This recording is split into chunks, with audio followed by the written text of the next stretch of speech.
just the fact, you think about getting shot in the head. Most times you think that's fatal. The stuff we've worked, Right. that's like how somebody even survives long enough to be able to drive to even get to the hospital. I mean, you're right. You talk about the will to survive, the will to win. It's obvious you've got that. But from the time, how long? So walk us through to after you get the news. You've got to make arrangements. Obviously, just do they bring him back down to Florida? Do you go to Philadelphia? How does that work? So we got the news after the funeral. And so Whoa, wait a minute. Nobody, did they not know or did they just not tell you? They didn't know where to track my mother down at. We were still in Florida, had moved over with family on the west coast of Florida. And the story was that they didn't know where to track her down at. And there wasn't a huge push on his side of the family. And I won't disparage them. I had a hard time with this for a long time. There wasn't a big effort to try and find her from the family's point of view. And so when they finally did find her information, it was the city of Philadelphia homicide department that called her. I know you don't want to disparage him. I'm not going to disparage him. I'm just going to call out bullshit on something like that. I mean, she's the wife. You're the daughter. He's the son. You absolutely have a right. I mean, getting past a conversation is one thing. Not being there for the funeral, like you say, not to see them into the ground. It's when my dad passed away, him and I didn't have a great relationship, but it was that finality of knowing, there he is. There's the casket, you make your peace. And I got to tell you, had that, I don't know what I would have done, but I would have come unglued if I'd found out after the fact. And the thing is, the family knew where to find you. It's not that they didn't want to, it's that they didn't tell. You're nodding your head. I knew it even before you said it. They knew where to find you. They just chose not to tell Philly PD so that you could be notified. Am I wrong? I don't think you're wrong. He normally is, just so you know. Well, not on this. You can smell that. God, look, that's phone call beyond. That hurts everybody, and that hurts people for no reason. Why do something like that? He's dead. I mean, what's the point to be proved after this? And you're right, because it didn't bring any closure or finality, and I didn't have that for a long time until I found out and got the marker for his grave and went to, and even then, until I talked to the sergeant and until I got the details of everything and that tracked with me, I didn't have that proof that was he really there? Did he do something to save us from danger? I didn't have that proof. And going back to your question, was the person ever caught? No, they weren't. And I wish I could do something about that. I do wish that would happen. Do I wish any harm on that person? No, that's not my decision. Just some accountability. Just some accountability. Well, yeah, be held to the consequences of the decision that was made to kill your dad.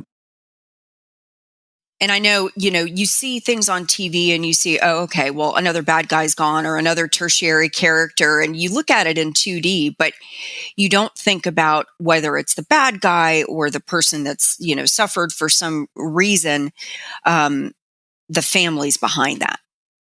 You hit upon the point. That's what I was saying. It's very 2D because they don't get down to that third dimension, which is this, even if when you look at somebody who's bad, somebody's got a mother, somebody's got a father, right? And the thing is, there's a family behind this. And from what I understand from what you've said so far, and I'm maybe reading into it, but it doesn't, even though your dad was in this business, were you aware of him doing anything violent in the business side of it? Not that he was violent against you, but did he ever do anything violent on the business side that you were ever aware of? No. And I'm glad I wasn't aware of it. And I don't think that he ever did. He just wasn't that. I can't say for certain, but he wasn't that type of personality.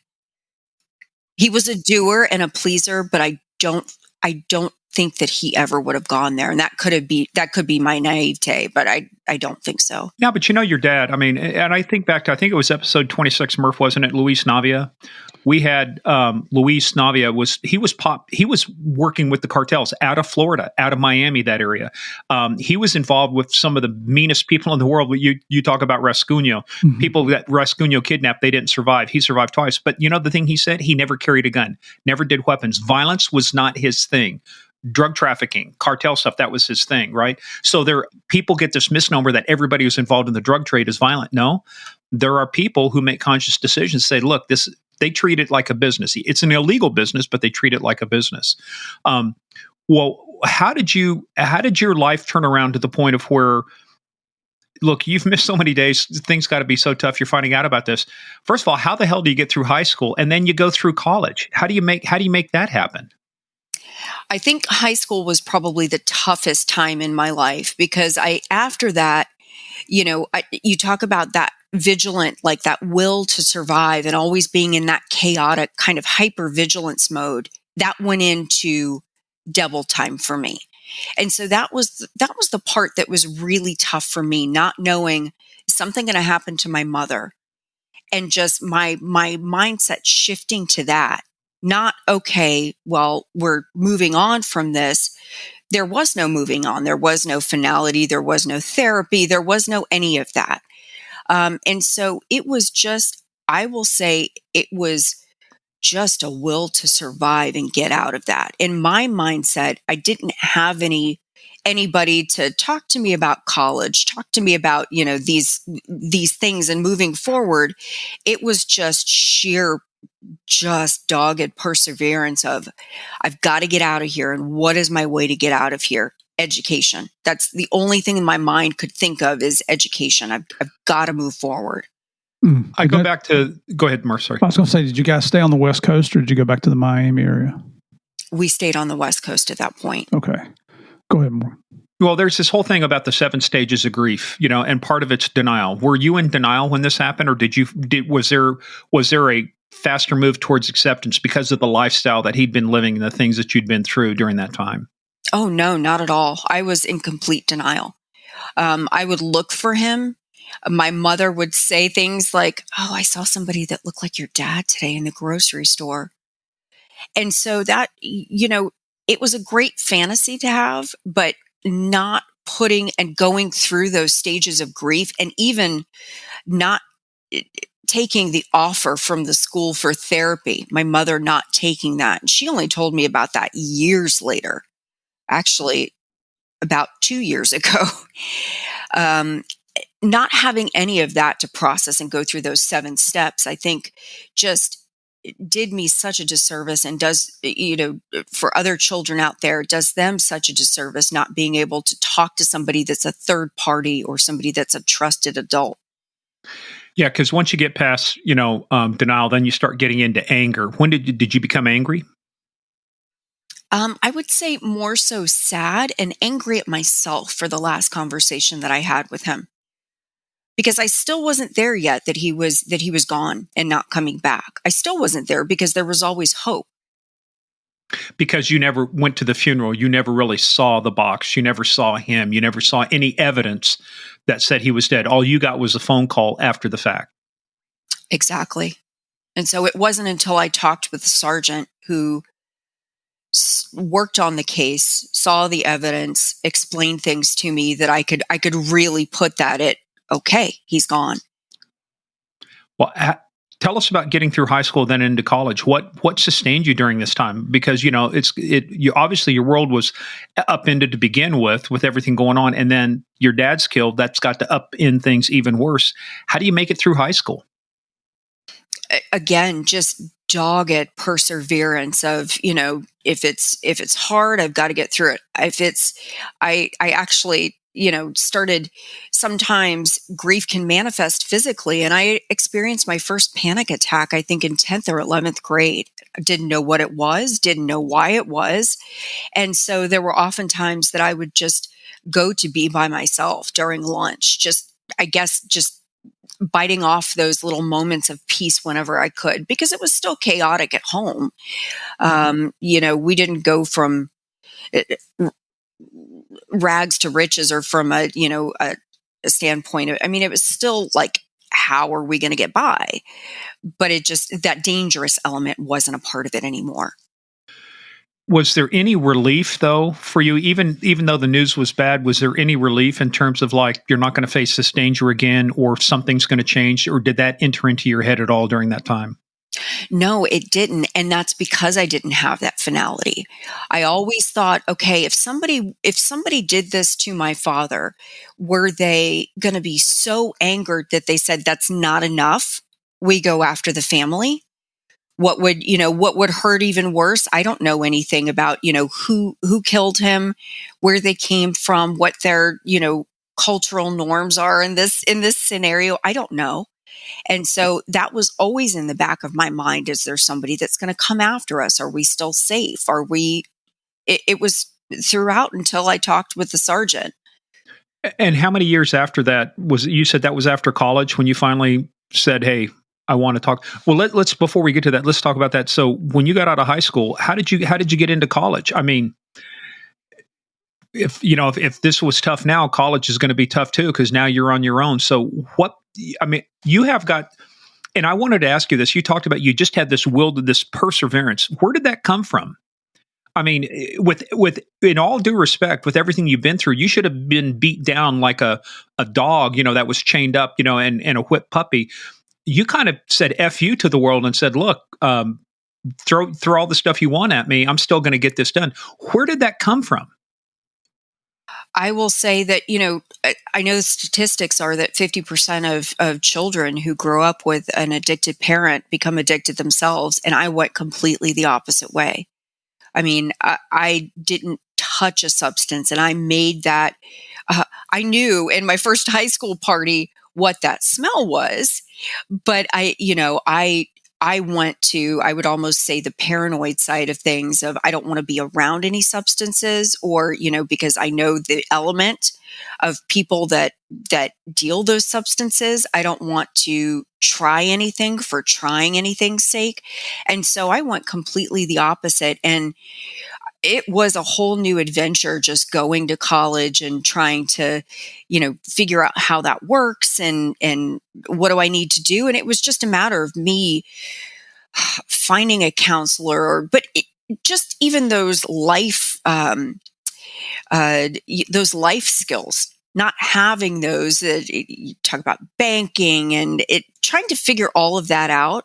It was an adventure, but I knew in my mind, for some reason, that was the only way to get out. So I'm going to guess that your high school grades were very, very good. Is that right? They were pretty good, yeah. And was there a high school counselor that got you interested in college, or you just knew you wanted to go to college? I knew I had to go to college. There wasn't, and my mother-in-law was a wonderful school counselor for many, many years, her whole career. So I don't say this to disparage, but some people are phoning it in and not there. And I think that's what I experienced in high school. I didn't experience anybody that reached out and said, "Have you thought of this?" or "This is how you do a college application," or any So of many that. people in your background failed you. I mean, the system, they phoned it in. I mean, it's like, here's a kid. I mean, it doesn't take a rocket scientist to realize when a kid hasn't eaten for 3 days or shows up at school, there's a problem there. I'm not going to get off on a rant there because I want to go back, talk about you. So what college did you go to, and what did you decide to major in? What piqued your interest to say, I want to go study this? So I started off at a community college, and the reason why is because I didn't take any standardized test. And then Why shortly not? there, I didn't know what it entailed. I didn't. It was Parts of that life skills, having a good counselor that would have told you, you got to take the SAT, you got to take the ACT. Right. Here's what you have to do. I didn't have any of that prep. And so for me, it was fear of the unknown of going in. And I still have difficulty with standardized test taking. And You think you got a tough Murph can't count his feet twice and get the same answer. I'll deal with him later, Julie. Don't worry about it. Okay. And so to me, this was, how do I work my way around it? And that was a way for me to say, okay, I can take my grades. I can take, my writing skills and I can put that to use, get in there, and then, hey, I can transfer to the school I really want to be at, and it'll just be a short amount of time. So what school did you really want to be at, and what did you want to study? I wanted to be at the University of Florida, and the reason why, not because of any particular program there, because I knew I was grasping at straws. I knew it was the best. And, for anybody who went to any college in Florida, they're probably going to take this time to use some choice words for me. But academically, I knew it was the best school in Florida. And I couldn't see beyond Florida. I was still in that mindset of like, if I can just get to this point, then I can possibly be a success. So when I was 13 and that experience happened, one of the things that I realized was and I don't know why I didn't realize, I guess because I was young before this, there's a segment of the population that socioeconomically on the lower totem pole that they don't necessarily have a voice. The kids for certain, but the families too. They don't have a voice. They don't know the right questions to ask. And so at that time, it was just in my heart. I want to be a lawyer. I want to go into the law. I want to give voice to those that don't have their own voice. I remember, obviously, it was a hard conversation, but my mom struggling to ask the questions that she needed to ask on that phone call. And I was always very brazen that way. I would talk to anybody and ask questions. And I thought, I want to give voice to people like this. So that's really what I wanted to study. That didn't come until a little bit later, but that's what I wanted to go into ultimately. How did you thrive? We'll cover what you're doing later, a little later in the interview. But boy, did you meet that? You met your expectations. Yeah.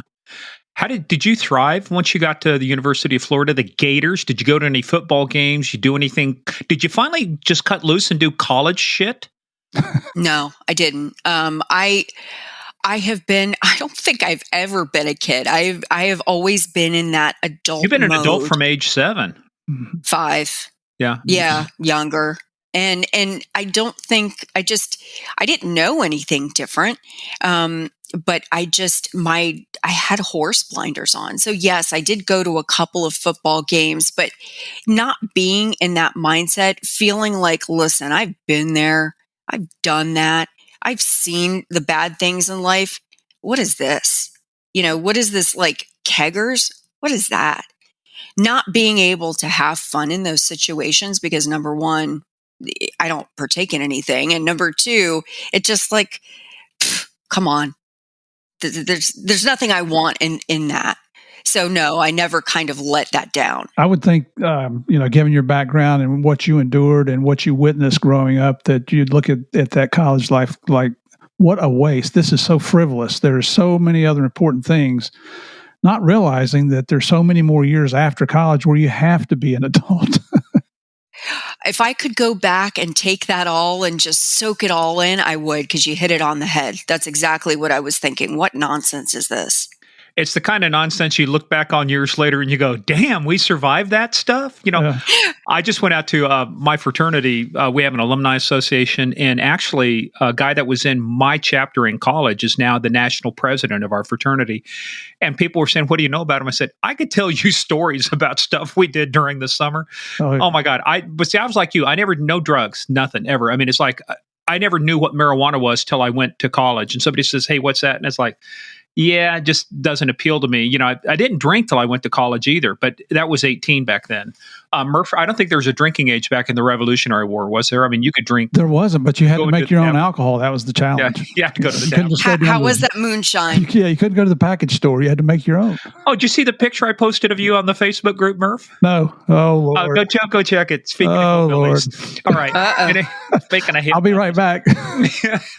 Hey, well, but so when you graduated, what did you get your degree in? So I got my degree in sociology, and that was kind of appropriate for me and where I had been. And going back to what you just said, I want to, because a lot of kids who go through this probably face the same thing in their mindset of, listen, you think about the fraternity and all of the nights and stuff, and I survived that. And in my mind, I'm thinking, I've survived so much, please, and so going into that situation You're kind of was like, here, hold my beer. Let me tell you a couple of things. hold my proverbial beer. I'm probably one of the only people that you've ever met who's never been intoxicated in their life, never been drunk in her life, because I wouldn't allow myself to be out of control. I know that was It was a control. Yeah. After going everything you through, it's all about control. And it was for me during college too, going through, like I said, the alcoholic parents and stuff. I wanted to be in control. In fact, when I went to college after the first year, I gave up drinking for the next 2 years because I said I didn't like how it made me feel. I didn't like, what it did. So you get your sociology degree. What about your brother? What about your mother at this time? So my mom is still, she's momming, and she has more, additional children, with who's now my stepfather. My brother decides that he is going to, he's very successful realtor now, which is, he beat the odds too. And he went that way, and he is excellent at it. So he's doing that in Southwest Florida. Well, Murph, there's your, you want to buy some property down there. You got a connection now, man. No, you don't. No, you don't, Murphy. I'm going. You don't want him to move to Southwest Florida? Well, there was a hurricane went through there last year that tore up a lot of things. So let's assume that's what she's talking about. Oh, okay. Yeah. Okay. Well, but after you get college, what do you do after college? What do you do once you get your degree? What's life like? So I take my first job, and I ended up taking the first job of just basically what I could get instead of going for what I really wanted. But it taught me a lot. So my first job was as a recruiter, a technology recruiter. I don't have a background in technology nor recruiting, but it taught me how to sell a pen to anybody in the room. So for that, I'm grateful. And then what's interesting is I have a big spiritual presence in my life, and I do believe that God really had his hand on me and protected me the whole way.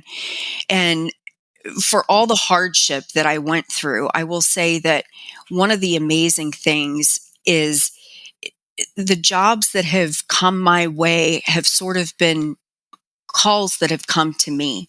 Not necessarily anything I've sought out. So I've just gone kind of down that path, and each one has taught me tremendously. Yeah, it's encouraging. Our regular listeners are probably getting ready to say, "Oh God, here goes Murph on his little religious rant." But I love the fact that you recognized what was important in your life, and that there was a divine being helping you to get down that path, because you've gone through a life that most people never experience. Most people never even hear about this, maybe in a movie or something like that, which is pretend. But, you lived through this. And that's why I said, in our notes here, I told Morgan, that, you were not going to let your childhood define who you were going to be in life. And you overcame so many challenges that most people probably would not. That's one of the things why and I know we'll talk about this later, but why I just adore working around kids and kids who grew up a lot like I did in one way or another, to let them know that, whether it be athletics, whether it be, you're a master welder, whether it be whatever, you are not your circumstances. And I know you can't see beyond it right now, but you're not. And that's really important to me is whatever I do in life to always reach back down and somewhat be that trusted adult that I didn't necessarily have. Well, you've already set the stage. Let's talk about that, because let's talk about you do the recruiting. You're selling pins to people who don't want to buy pins. You're selling ice to Eskimos. To say recruiting is a tough business, because people are, and especially in this day and age, this market, people are the competition for talent is tough, and so you really have to be good at making the pitch, as they say. But when did you start going, okay, I'm not going to just take the job that I have right now. I need to find the stuff that I was meant to do. You talked about law school. How far into this recruiting or after college did you decide, hey, time for me to go back, time for me to hit law school? It was the second job in that I had, and I loved it. And because it was in higher education, I sort of had the bandwidth, my own bandwidth. Now looking back, I'm like, how did I ever do that? But to go, we have a fantastic law school here in the area. It's Stetson University College of Law, and they are for what I wanted to do, they are the number one trial advocacy school in the nation. And so I thought, well, this is perfect. I'm right here. So in my second job, so I did, strategic planning and analysis, talking about jumping completely into a well I had no experience with. I went part-time. So I went to law school at night, worked during the day, and went through it. And like I said, looking back, I think, how in the world did I get up for meetings at 6 to commute and get home at midnight and do all of that? Everything happens in the right stage in life where you're supposed to be. Well, and you've got at that age too. I mean, you're still younger. You've got the energy to do it. The season of life really defines. So let people know too. You said trial advocacy. They are the top college for trial advocacy. What does that mean? So that means, when you see prosecutors and defense attorneys and really the craft and the artistry of what they learn and what they do, and even in legal writing and briefing and drafting, they really teach you the art of how to do that practically. Yeah, because go ahead, Steve. No, I wanted to ask you, so in law school, you guys probably challenge each other in debates, right? Oh yeah, there's always debating. How did you do with that? I think I did quite fine. I mean, that wasn't anything that I had a problem with. So I think I did quite well in that area.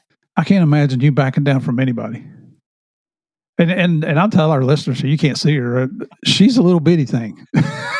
Let me tell you about a little Spitfire. That's probably a good word to describe you, Julie. Yeah. I'll take it. All right. What was so? We're going to get out of law school because we want to get into what you're doing now. But what was the area of law that most interested you when you were going through law school? What did you find yourself gravitating towards? Going, I dig this. I like this. Okay, so it's a little bit odd coming from probably me and what you've heard about my story, but part of not having a voice is also knowing that every person has the right to a good defense. And so defense work was something that really drew me in, because it's something that is an art form. It is. Everybody needs a good defense. Everybody needs a competent defense. And so that's initially what I was gearing towards. But very, very quickly, soon after, I realized I did not want, there's a certain element of danger depending upon what you do go into there. And I didn't want any part of that. Yeah, because considering it was Florida, the Miami area, it would have drug you right back into the kind of lifestyle that you had just spent all those years escaping. I realized quite quickly that, hey, listen, what I'm doing is really what I want to do on the next level. And just for some of our cop friends listening out there, a lot of people, you think that was, I wanted to be a defense attorney. Let me tell you, you want good defense attorneys for a couple of reasons. Number one, you want a good process in place so that, if you've got a righteous case, things are done right. Either you got the evidence or you don't. It's very simple. It's binary. You've got enough. But the other thing too is if your ass ever gets in trouble, I always ask the guy, do you want a half-assed defense attorney or do you want a really good one?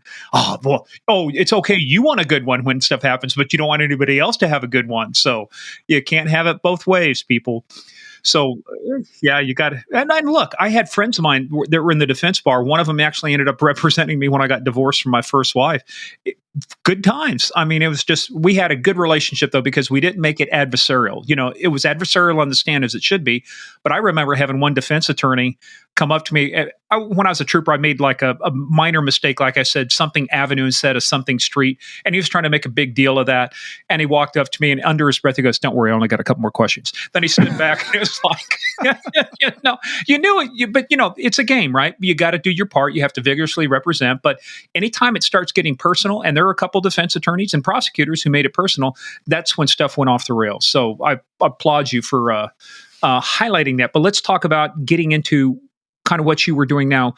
When you got out of law school, at some point, you end up with big brothers, big sisters. How did you get into that?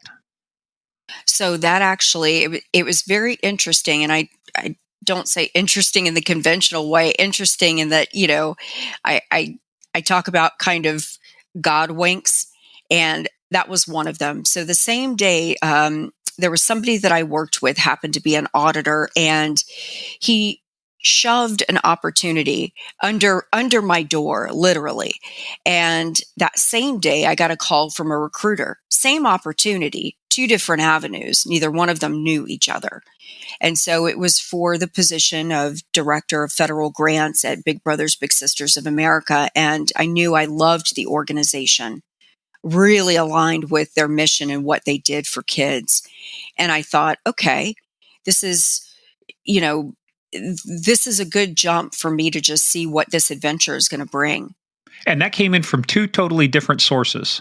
Totally different sources. Same day. It was the opportunity that was printed out, shoved under my door, and then a recruiter leaving me a message and saying, "I think you would be an excellent fit for this," as previously, as I know from recruiting, as you do, but same. So I knew, okay, I need to jump.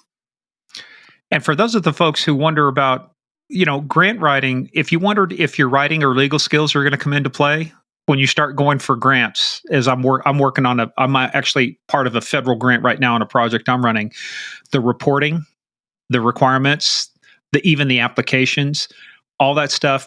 I don't envy all of the applications and stuff you had to do, but your skills did come into play at that point. Your legal skills, your writing skills, your reading skills, all of those things come to play. Tell us about the writing, the grants. What when you got in there as the director of grants, what were they trying to do? What did you end up doing? So we were in a position where we were kind of trying to climb back up and grow our federal grants portfolio. So you have to look at all of that federal regulatory compliance. I won't get into it. It probably bore half your audience. So, but really my goal was, we served about 150,000 kids a year. And my goal was, how can we serve more? So let's grow this from a $4 million federal portfolio to, when I left, $17 million portfolio, 16, 17. And you have to do that by showing the federal government that you are results and that you are excellent stewards of that taxpayer money. So yeah, and the byproduct is how many children are actually able to be helped through this. So does a 400% phenomenal. increase in funding equate to a 400% increase in the number of kids you can help? It increases the bandwidth, not to that extent, because you have to think of everything that goes into mentoring a child and what the cost involved. Certainly with inflation, I'm sure it's now way more, but the cost involved in that and providing them the right training and transportation and sometimes frontline support like food, like making sure that their families have the right resources to be successful. So when you got into there, it was probably like jumping into the deep end. Like, had you written grants before? Did you know anything about the process? At that point, I was more so overseeing and with the with federal auditing, but I was overseeing about $54 million at the where I was at previously in higher education, and so it was making sure that all of the I's were dotted, T's were crossed, and we could keep compliant to serve our 45,000 kids. So getting into it, it was a little bit different because I was going sort of to the other side of the, like you said, tapping into that legal drafting and putting a hook on it and really helping people to understand why this was so important. 45,000 kids. Wow. Dang. Dealing with you last year was my first experience with Big Brothers Big Sisters, and you always hear about those organizations, and you think, man, I'd love to do something. And what little bit I did, I had a really, really great time working with you folks. But just thinking about 45,000 children that's being impacted by one program with the objective of helping them get through life. To learn to be responsible adults, to take care of themselves and not be dependent on others. I mean, what a God calling that is. So when you're in this job, at what point was it? Was it after law school? I think you're saying, when did you finally sit down with the sergeant and dig into what happened to your dad and really not totally come to terms with it, but really put your hands around it and finally try to understand what was going on? That was actually the second year in law school. I just experienced, and what spurred me on was sort of another tragedy that happened. My cousin was killed in a car accident, and I thought, you know what? I've sort of avoided it for all this time, and I need to see if I can dig down, because I had just come from his funeral. And I needed some finality and closure, and I needed to know the details. And I wanted to just keep that away from my family, but figure that out for myself and just kind of put things to rest. And how did it help? It helped tremendously, because at that point, it was sort of an all at once grieving process, but I could have that finality that now I know if I ever go again to his gravesite, even if I don't, I know what happened, and I know that he is, he's no longer with us, and I don't even have to think about that as a possibility. So you were kind of denied the ability to grieve for about 10, 12 years? Yes. A little, yeah. Yeah. A long time.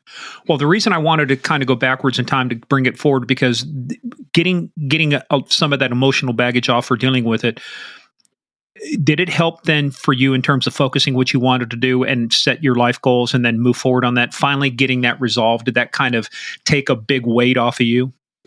Tremendously, because, I'm working in this environment. At the same time, I'm getting the opportunity to help kids. I'm also being helped myself because of what we do. We practice what's called trauma-informed care. And through that, I didn't know anything about this. I learned about the ACEs score, the adverse childhood events that kids have. I took the test. I was at a 9. I'm like, oh, wow. And 9 out of what's 10. The scale? Oh. Out of a 10. Well, see, you're a perfectionist. You were trying to score a 10, weren't you? I was trying. I just couldn't get there. But like I said, I wasn't good at standardized tests. So, but it helped me to just open up my eyes and give myself permission to say, it may sound hokey, but to my younger self, it's okay. You went through a lot. You did a lot. And you're okay. And to help to look at that for other kids, and to in whatever way that I can, to say, listen, I know you don't see it now, but get on top of my shoulders, look over the fence. That's where you're going to be. You're not going to be where you are now. And what makes that so important is that's coming from somebody that's been there where those kids are now. What credibility? Yeah. You're not kidding. I mean, that's when people, they see, here's what's going to happen. People can't see what we see, but I mean, hair done very nice dress, you're, as they would say, camera ready. People are going to look at you and say, I don't believe it. You went through this? You couldn't have gone through that, because they get in their mind, well, you're supposed to look like this or be like this or be in this certain condition. You basically blow away all of the norms that people believe somebody should look like, or be like, going through what you did. But that's where I think your credibility comes from, because people now can look at you and they go, look, if you can do it, I got hope now that I can do it. I can get through this, because there's no instruction manual for a 5-year-old to say, how do I become the parent in the family? No instruction manual for a 13-year-old that finds out their dad's been killed and they weren't even at the funeral. There's no instruction manual for how to deal with that stuff. So as I say, you've got your degree not only from the Stetson and U of F, but the School of Hard Knocks, and that's the one that carries the most credibility. Yeah, and to speak to that, one of the things I think we need to just be and it's easy to glaze over, but so careful of in this world, is judging people when you don't know their experiences, or when you think they should look a certain way, or when you think you don't know. I always try and give a modicum of grace to everybody, because you just don't know either what they've dealt with and what they are dealing with, or what they're currently going through, what their kids are going through. You have no idea, and we are in a time, and I'm not going to get on my soapbox, where we try and make everything so black and white, of course, through the perception of what we think it should be, or what we think somebody should look like. And that's it. It's not a way. You have to lead with compassion and think with compassion. And, if you're running into a cashier that day that is just what you would call a pill, what's happening? What's going on? So I try and just everywhere in life, whether it's a CEO or, it's the cashier that you're dealing with, just give grace. It doesn't cost you a penny to treat somebody with respect. It's my kids think it's funny because you go through a drive-in window, or you come into some of these restaurants or wherever you go into, and these very, very young people are working behind the counters, 18, 19, 20 years old, and I'm saying yes, ma'am, and yes, sir to these young people, and they're like, Dad, I mean, like, that could be one of your grandchildren there, Well, right. They deserve respect too until they lose my respect.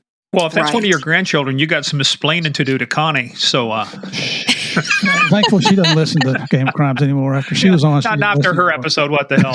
Hey, but you said you didn't want to get on your soapbox. But I heard a story one time, and to your point, this is kind of why I don't even participate in this crap. I'm on social media. I'll watch Twitter, or whatever, do a little stuff on Facebook. But I refuse to do the shaming stuff where they they send a picture out of somebody. And I'll tell you where I learned that story from. And somebody said it one time, because this is the stuff you have to learn as a cop, because you usually run into people on their worst day, never their best day. And it was a guy who was sitting on a train, in New York, and his kids are running up and down the aisles, and the guy's just sitting there and they're screaming and making, lots of noise. And this guy finally gets tired of it and says, dude, why don't you just do something with your kids? What's wrong with you? He says, yeah, I know. I'm sorry. I just came back from the hospital. And he goes, my wife just died. Their mother died, and I don't know how to tell them. Whoa. Their paradigm shift, to your point, you don't know what's going on in somebody's life. And one thing I've always tried to do, like you do, Murph, is just like, you just try and treat people nice. We go on vacation somewhere. I've seen so many people that are rude to the help, to the staff. And I'll tell you what, there are times where we needed a favor and stuff. And because we treated nice, we tipped well. Boy, I tell you what, they bent over backwards. You know why? Because we treated them as we would treat our own friends, as equals, not as, well, I'm the guest and you're the servant, and this is the way it ought to be. Anyway, I'm off my soapbox. You didn't get on yours. I got on mine. I want to finish up though talking about PAL, because I got to tell you, as a cop, PAL, we had a league, police athletic league. So how did this opportunity present itself? Was it a sledgehammer? Was it a velvet glove? How did this opportunity with the police athletic league come up? And tell everybody what your position is with it also, please. So I'm the CEO of the National Police Athletic and Activities League. See, which technically should be international. I got friends in places. Yes. Yeah, you don't have friends. You don't have friends, Murph. Technically, you don't have friends. Let's put it that way. Yeah, it's the international, because you're as far flung away as New Zealand and Nigeria. Yes, New Zealand, Nigeria, Canada, and one of my goals for our vision is really to build out that global presence, because and obviously it's different culturally with the police and every different area, but there's so much impact that can be made. Well, how did this opportunity, because you always talked about God winks and other stuff, how did this opportunity present itself to you? So I had you talk about, knowing people at different times of your life. And I had somebody contact me and say, I think they might be looking for a CEO soon. And is it something that you'd be interested in? And I said, my heart really aligns with the mission of what the police athletic leagues do, and the potential of what they can do, and the stuff that nobody even knows that they do. And so I said, absolutely. And I know just, I could get on my soapbox all day about this, because I know the potential of what this organization is and how they have helped kids. So it came to me in a way, and it wasn't something that was fast moving. It was carefully thought out, and relationships were just built. And the more and more I got into these conversations, the more I realized this is a definite yes for me. And when did you become CEO of the soon-to-be renamed International Police Athletic League? Well, I came on board January 24th of this year. So it's been about 6 months of just amazing. You talk about just a launch for me, and just knowing the incredible work that is being done all throughout, well, like you said, internationally. Well, give us the broad brush. Tell us where they are, what things that they do, what you're at now, and tell us what the Julie Redcay vision is for PAL. So what they do now is police officers, so this is law enforcement led mentoring. Most of the time it's police or sheriff's officers, police commissioners. I mean, there is really a buy-in for this. And what it is it's mentoring youth in the community to build those relationships. So a lot of people think of as PAL as athletic leagues. It's so much more than that. So these officers who have relationships in the communities they treat these kids like they're part of their own family. And we have different programs, educational programs, STEM programs. We have a program called Critical Conversations, in which these kids don't even know that they're talking to the police until afterwards. And they have open, honest conversations about how they feel about the police, what they're seeing in their community, asking questions of these adults. And then the adults revealing, like, the last hour to an hour and a half, you've been talking with the sergeant of of Memphis Shelby Police Department. And they're blown away, because they're talking with plainclothes individuals who they don't have a perception of until the end. And oftentimes that perception is changed, and they build that relationship. One of the things that I was blown away that we do in a lot of our agencies, or chapters we call them, is diversionary programs. So these kids that could go down because they make a little decision that may not be the best for their lives, these police officers go into the courtroom with them, and they have relationships with the justice departments in their towns and say, I want to recommend, Your Honor, that this child go through the PAL program. We'll give them the training that they need. And if they need, specific, if they have specific needs, we'll do that too. But I want to give them a chance. I don't want them to have a record. I don't want them to go into life like that. And so we have a lot of programs that are essentially anti-recidivism programs. Fantastic. And how many chapters do you have now? We have just shy of 200 chapters in the U.S. in all 50 states. And real quick too, what's the website? So the website is nationalpal.org. And I am on that. And on your board, I see somebody by the name of Rick Zach. Do you happen to know that person? I do. Rick is phenomenal. Rick is a longtime friend of mine from Microsoft. Oh, wonderful. Yes. Yeah. Talk about a small world. Actually, Rick and I will be seeing each other in a couple days. This project that I'm working on, Microsoft is a huge supporter of us in this project we're doing. It's to build the first, basically, system for the public. It's Ancestry.com, but for crime. So what we're going to do is connect people to cases, cases to cases, and cases to people in a way that's never been done before. And Microsoft is... I'm sure Rick Zach is just dreading the next meeting with you. Oh my goodness. I know somebody. Well, Yeah. and I was looking at some of these folks. I've known a lot of these corporations and a lot of these folks for a long time, and I'm looking at the composition of your board, and I'm looking at the activities and stuff. So, but the one thing I didn't see on here is your name. Mm-hmm. I was looking also.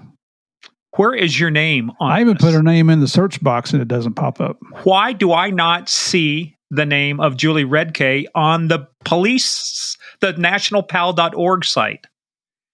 And you will. That is part of, you talk about the grand vision. We're currently working with, we just started partnering with just a really dynamic marketing team.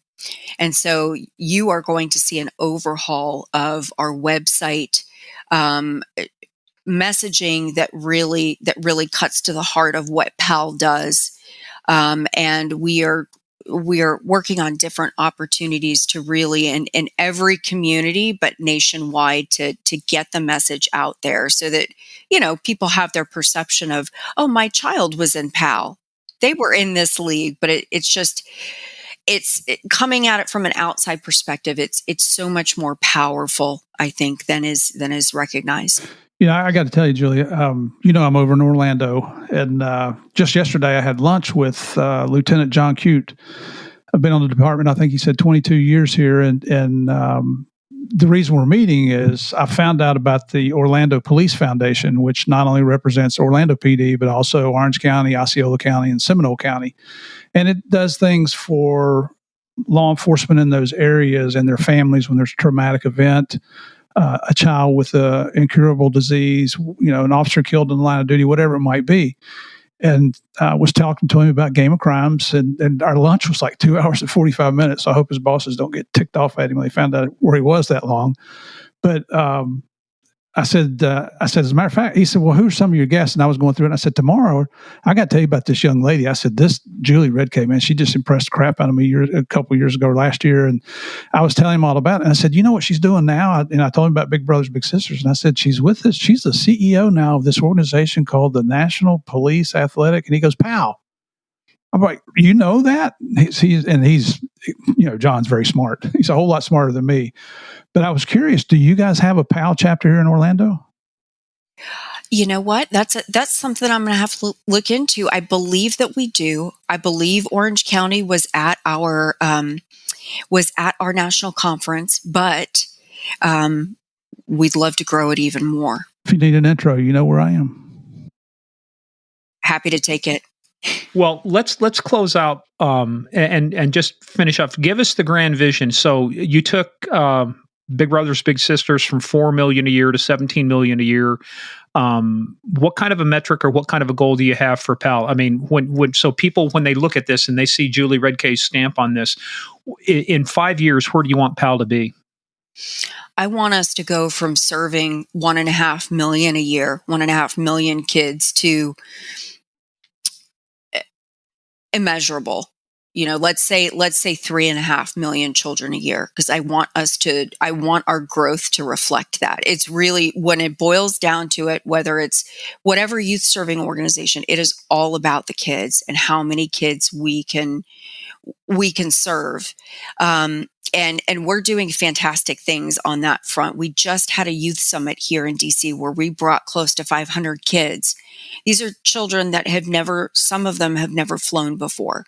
I know those were the same kids running up and down the hall in the hotel I was staying at. No, let me tell you, I might have given them your hotel number, room, and location. I'm not saying. Let me tell you, there was a convention of kids and stuff. But here, let me tell you what the parents did. The sponsors and the chaperones. They said, you got to be in your room at 10 o'clock at night. Then they went around and they had this tape that they put across the doors, and they say, and if that tape breaks, y'all are getting sent home. Well, no. So they taped the doors, and it's like, oh my God. I like it. I like it. So I think part of the vision is obviously the number of kids that we can serve. Part of it, a huge part of it, is developing an alumni champions network. There are so many people that reach out and say, I was a PAL kid, Or I'll have a t-shirt on and they'll recognize it and say, oh, I went up through PAL. Well, now what are you doing? Now I'm Judge so-and-so, or now I'm, I just had a former NFLer call me the other day and say, I want to be engaged somehow. And so getting that together and creating that to where, these folks that want to give back can give back in whatever way it is, time, resources.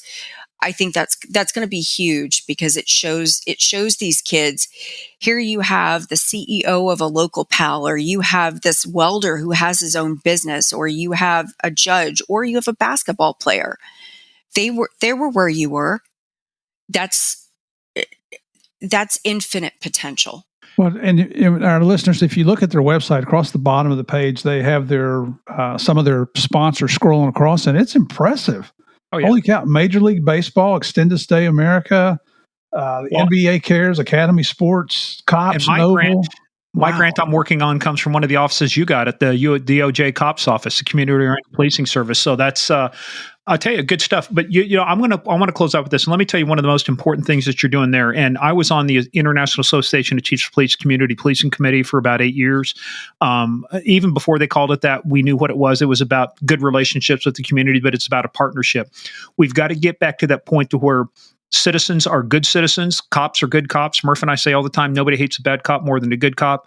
But people have got a responsibility too. And I see what you're doing there is to, I don't want to say so much repair as much as to say improve that relationship from a young age between the police and the public, and the public and the police and the kids, and get them to understand you don't have to, this is not about recruiting kids into law enforcement, but it's about recruiting people into being good citizens. No matter what line of work you do, it's about having ownership in your community, having an interest in your community, and want to be a part of solving problems in your community, not creating them. And I get so damn tired when I see these videos across the U.S. of people just rampaging and pillaging through stores and doing the shoplifting and all this stuff going on. I'm going, where are the parents?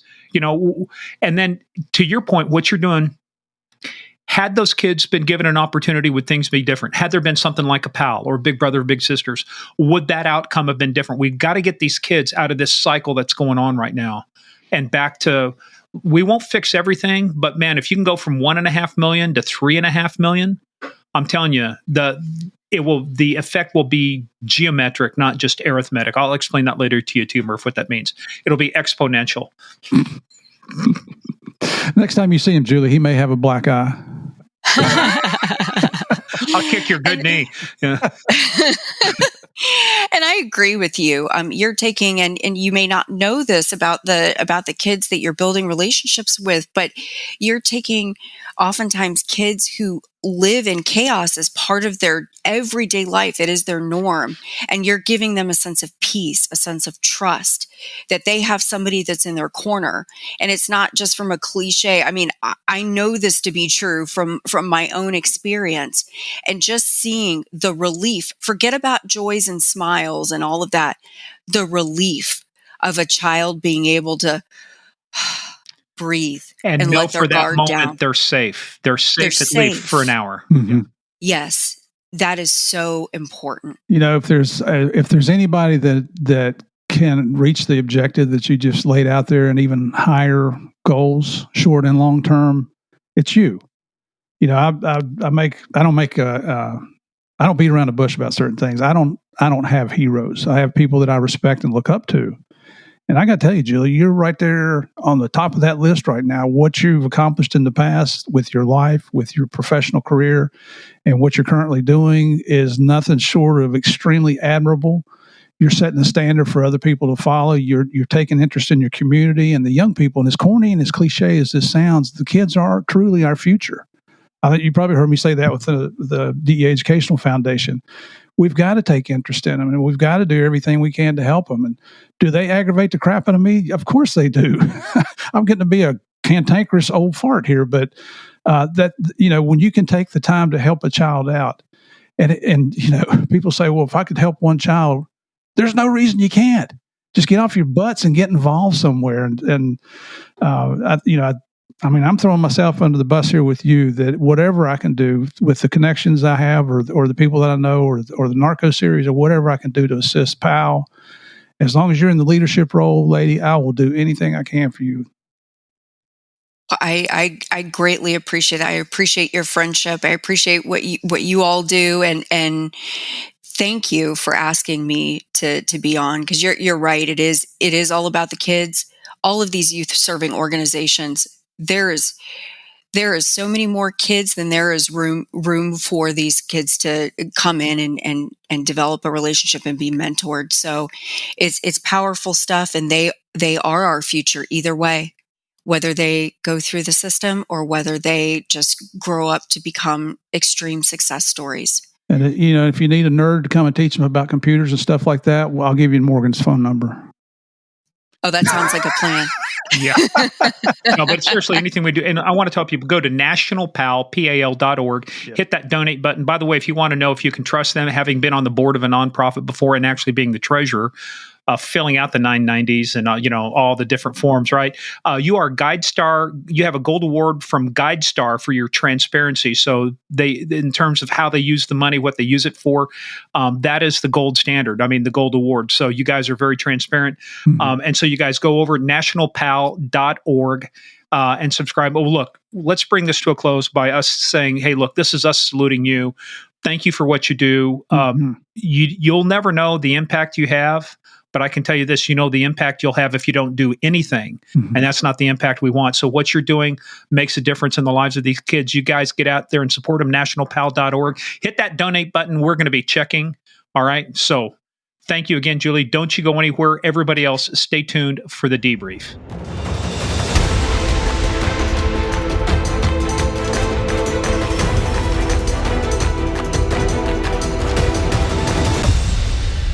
So a father who, she loved her father, which is admirable, and he apparently, by all the evidence we have, loved her, but he just got involved in the wrong stuff, and it cost him his life. And the way she was treated after that, her family was treated after that. Nobody told her about her dad being killed, and not having answers for years.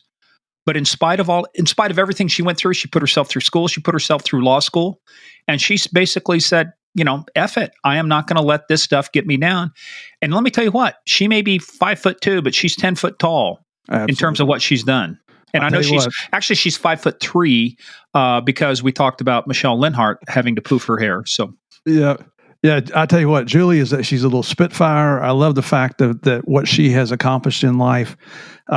When I talked to her about her position in PAL, she was so excited, and her excitement is contagious, because it's almost like seeing her come out of her shell since I first met her, and we were together in Indianapolis a year ago. So I can't wait to see what I can do to help. I don't know that there's anything I can do, but I've told Julie, whatever you need, you just ask and it'll be done.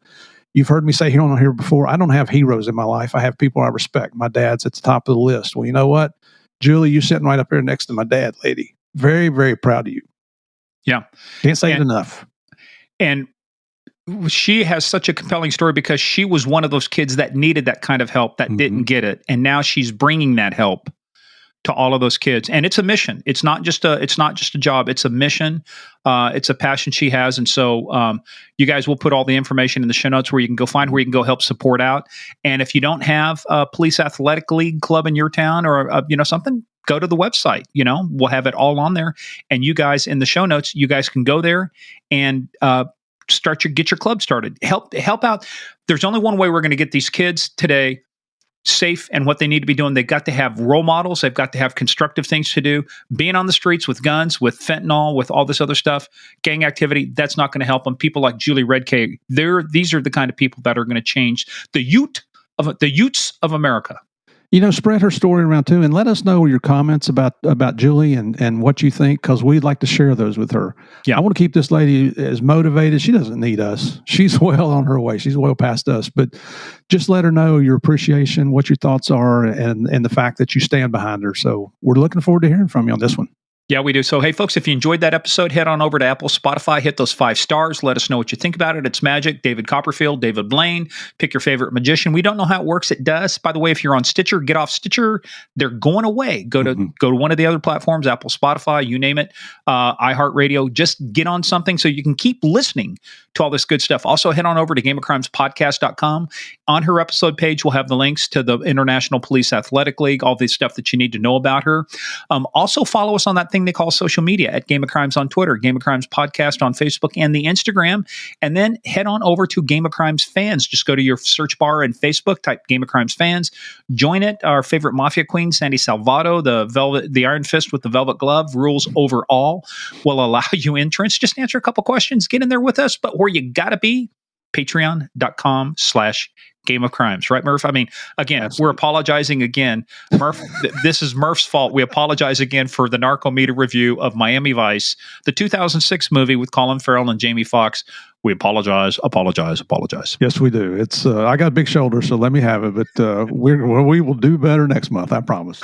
We probably will. Well, probably, maybe. I don't. I get to pick next month, so I don't think we can do much worse. No, we cannot. Well, I don't know. There's a couple movies out there. We'll see. So, guys, hey, but look. Appreciate that. Drop your comments in there.